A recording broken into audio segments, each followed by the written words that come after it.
आज यो पुसको 10 गते टिपेको यो ड्रागन फ्रुट यो बर्खाको बेलामा फल्थ्यो अनि फल्दा फल्दै यो कति ढिलै फल्यो, दुईटा फलेको अर्को पनि छ।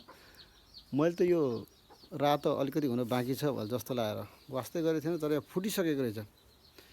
अनि धेरै पाकेपछि हो अथवा यो जाडोले हो फुटेर यस्तो भएको छ, थाहा भएन। पुस महिनाको यो अन्तिम, अब अरू सुन्तलाको त सतफल भन्थ्यो भने सायद यो सिँझा, हाम्रो आमाले सिँझा भन्नुभएको छ यसलाई। अर्थात् सिँझा भनेको मर कुरामा सिँझा, खस कुरामा त सिउँडीलाई हो। यो सिउँडी जस्तै हुन्छ, सिउँडी प्रजाति नै भनेर आमाले चाहिँ सिँझा भन्दै थियो। सिँझाको फल अर्थात् ड्रागन फ्रुट यो पाकेर यतिसम्मको भएछ, फुटेछ।